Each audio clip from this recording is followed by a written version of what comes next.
There is a unique kind of violence that is not physical. It is the violence of the easy answer.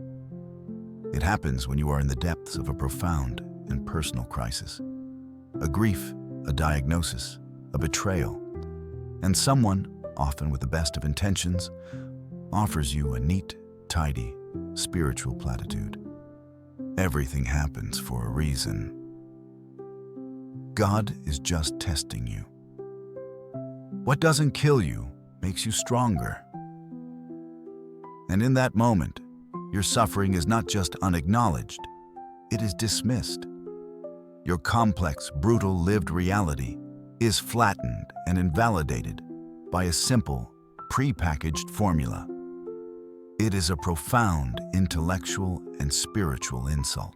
And for anyone who has experienced it, it can feel like a second wound inflicted not by fate, but by faith itself.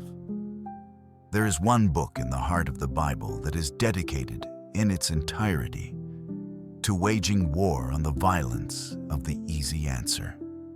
It is often misunderstood as a story about patience, but it is not. It is a ferocious, poetic, and psychologically profound story about the virtue of intellectual courage in the face of unspeakable suffering. It is the story of a man who lost everything, and in his defiant grief gave humanity a divine permission slip to question, to lament, and to demand an audience with God when the old answers no longer make sense. This is the story of Job. To understand Job's rebellion, we must first understand the perfect system he inhabited. The story introduces him as the pinnacle of human success, both morally and materially. He is blameless and upright. He feared God and shunned evil. He is also fabulously wealthy, with a huge family, thousands of livestock, and a great number of servants. Job is the poster child for a specific and very seductive theological worldview known as retribution theology. It is the clean, logical, and deeply comforting belief that the universe operates on a system of cause and effect. If you are a good person, good things will happen to you. If you suffer, you must have in some way sinned. It is a system that offers a sense of control and predictability in a chaotic world. Job has done everything right according to this system, and the system has rewarded him. His life is the proof that the formula works. But the story opens with a scene that the human characters will never be aware of. A scene in the heavenly court, a figure called the Satan, which in Hebrew means the accuser or the adversary, comes before God. God points to Job as a paragon of virtue. The accuser responds with a cynical, psychological challenge. Does Job fear God for nothing? He asks. You have put a hedge around him, but now stretch out your hand and strike everything he has, and he will surely curse you to your face. The accuser's argument is that Job's faith is not authentic. It is merely a byproduct of his prosperity. It is a transactional relationship. He is not pious. He is privileged. Take away the rewards, the accuser wagers, and the entire system will collapse. And in a deeply disturbing move, God agrees to the test. Very well then. Everything he has is in your power. What follows is one of the most brutal and swift destructions in all of literature. In a single day, Job receives 4 messengers, each bearing news of a fresh catastrophe. His oxen and donkeys are stolen, his sheep are burned up, his camels are carried off, and all his servants are killed. And then, the final, unthinkable blow. All 10 of his children are killed when a mighty wind collapses the house they were in. In one afternoon, his entire world is annihilated. The perfect system has been completely and inexplicably shattered. Job's initial reaction is one of profound but still pious grief. He tears his robe, shaves his head, falls to the ground, and worships. He speaks the famous lines, "Naked I came from my mother's womb, and naked I will return. The Lord gave, and the Lord has taken away. May the name of the Lord be praised." At this point, he is still operating within the system. He does not understand, but he submits. The accuser has lost the first round. So the accuser challenges God again. Skin for skin. A man will give all he has for his own life. But now stretch out your hand and strike his flesh and bones, and he will surely curse you to your face. And again, God agrees. Job is afflicted with painful sores from the soles of his feet to the crown of his head. He is now stripped not just of his wealth and his family, but of his own physical integrity. He sits among the ashes, scraping his sores with a piece of broken pottery. His wife, in her own grief, tells him to curse God and die. But Job refuses. Shall we accept good from God and not trouble? He is still holding on. He is still patient. But this is not the patience the story is truly about. This is the calm before the real storm. Then his three friends arrive, Eliphaz, Bildad, and Zophar. And at first, they do the most compassionate thing possible. They see his immense suffering, and for 7 days and 7 nights, they sit with him on the ground in total silence. They don't offer advice. They don't offer platitudes. They simply share his presence in his pain. It is a profound act of empathy. If the story had ended there, it would be a beautiful testament to friendship. But it does not end there. After 7 days, Job finally breaks his silence, and he does not offer a prayer of gentle submission. He unleashes a torrent of poetic, existential rage. He curses the day he was born. "May the day of my birth perish," he cries. "Why did I not die at birth? Why did I not perish as I came from the womb?" This is not a man asking for answers. This is a man screaming his pain into the void. It is a raw, honest, and deeply human lament. And it is this raw honesty that terrifies his friends. His cry of anguish is a direct assault on their neat, tidy, predictable worldview. If a man as righteous as Job can suffer like this, then their entire system of retribution theology is a lie. The universe is not fair, and God is not predictable. This is a terrifying thought, and to protect themselves from it, they must abandon their empathy and become theologians. They must find a reason for Job's suffering that keeps their system intact. And so, one by one, they begin to speak. And their speeches, which take up the bulk of the book, are a masterclass in the violence of easy answers. They are all variations on a single, brutal theme. You must have sinned, Job. Confess it, and God will restore you. Eliphaz suggests he has a secret, hidden sin. Bildad argues from tradition, saying God never perverts justice. Zophar is the most blunt, telling Job he is getting less than his sin deserves. They are not trying to be cruel. They are trying to be helpful. They are trying to solve the problem, to find the cause that will fix the effect.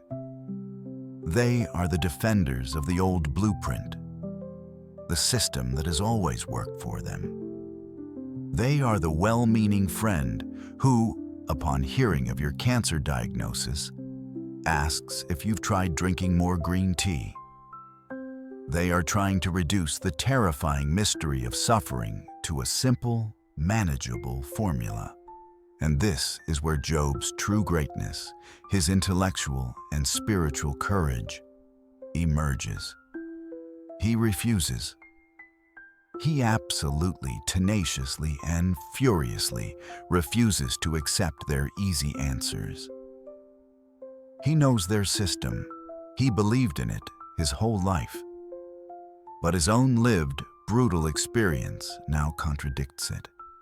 And in this moment of crisis, Job makes a courageous choice. He chooses the side of his own authentic experience over their inherited, second-hand theology. He defends his own integrity. "I am blameless," he insists. "My ears have heard and understood it all. What you know, I also know. I am not inferior to you." He is not claiming to be sinless, but he knows in his bones that his suffering is radically disproportionate to any wrong he has done. The formula does not add up. And because his friends cannot help him, he turns his argument, his rage, his plea directly to the source. He puts God on trial. He cries out for a celestial court date. "If only I knew where to find him, if only I could go to his dwelling. I would state my case before him and fill my mouth with arguments." This is the heart of the book. It is a man demanding his day in court with God. He is not cursing God, as the accuser predicted. He is suing him. He is demanding justice, an explanation, an answer. This is not an act of failing faith. It is an act of profound and profoundly honest faith. It is the faith that believes that God is real enough to be wrestled with, to be questioned, to be held accountable. It is a faith that refuses to believe in a small, systematic God who can be placated by platitudes. Job's God is big enough to handle his rage. If you have ever felt this need to argue with God, to scream your questions into the silence, you are participating in the holy work of Job. This is not blasphemy. It is the deepest form of engagement.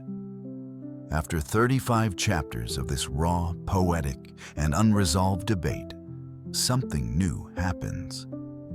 A young man named Elihu speaks, condemning both Job and his friends. And then, finally, God answers. But the answer is perhaps the most shocking part of the entire story. A voice speaks, not in a gentle whisper, but out of a terrifying whirlwind. And the voice does not answer a single one of Job's questions.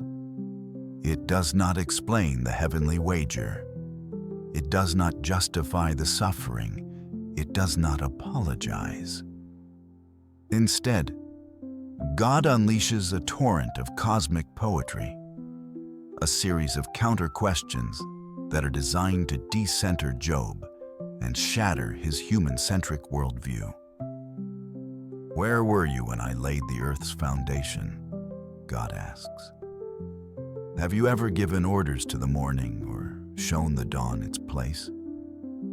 He takes Job on a tour of the wild, untamable, and deeply mysterious universe that he, Job, knows nothing about. He speaks of the wild mountain goats, the constellations, the war horse, the hawk. And he culminates with two magnificent, terrifying creatures, the behemoth and the leviathan. These are not cuddly animals. They are symbols of pure, untamable, amoral cosmic power. What is the psychological purpose of this speech? God is not trying to bully Job into submission. He's trying to expand his perspective. He is showing him that the universe is infinitely larger, stranger, and more complex than his small, human-centric system of fairness and retribution. The universe does not revolve around Job. It does not revolve around humanity. The healing for Job does not come from receiving a logical explanation for his suffering. The healing comes from the encounter. In the face of this wild, untamable, and magnificent mystery, Job's own ego, his need for answers, his demand for justice, simply dissolves. He gets his day in court, and in that encounter, he realizes the case he was trying to make was based on a flawed, impossibly small understanding of reality. His final response is one of beautiful, humbled surrender. I know that you can do all things. No purpose of yours can be thwarted. Surely I spoke of things I did not understand, things too wonderful for me to know. And then the key line. My ears had heard of you, but now my eyes have seen you. Therefore I despise myself and repent in dust and ashes. He is not repenting for a sin he committed that caused his suffering. He is repenting for his small view of God, for his arrogance in believing that the mystery of existence could fit inside his tidy theological box. The story of Job is the story of a man whose house of faith was demolished by a storm. His friends came and tried to rebuild the exact same house with the exact same faulty blueprints. But Job refused. He sat in the rubble and demanded a new blueprint from the architect himself. And what he received was not a blueprint. It was a direct, overwhelming encounter with the architect. And in that encounter, he found a new foundation. Not a foundation of predictable fairness, but a foundation of relationship with a God who is wild, mysterious, and ultimately present. So let's close with a small, practical act of intellectual courage, a live benefit for this exploration. Let's call it the honest lament. Take 5 minutes. Identify one great why in your life right now. A question of suffering or confusion for which you have only received platitudes. And instead of searching for a neat answer, simply give voice to the question. Write it down as a raw, honest address to the mystery. Do not soften its edges. Do not apologize for its anger or its confusion. Give your pain and your doubt a voice, without the pressure of needing a resolution. This is the holy, honest, and transformative prayer of Job. This is the kind of courageous questioning we are committed to at Soul Scripts. If you believe that a real faith is big enough to handle our biggest, hardest questions, subscribe and join a community that is not afraid of the whirlwind. And in the comments, share just one word that this story gives you permission to feel. Words like angry, confused, honest, hopeful. Let's honor the full spectrum of a faith that is alive. Thank you for wrestling with us today.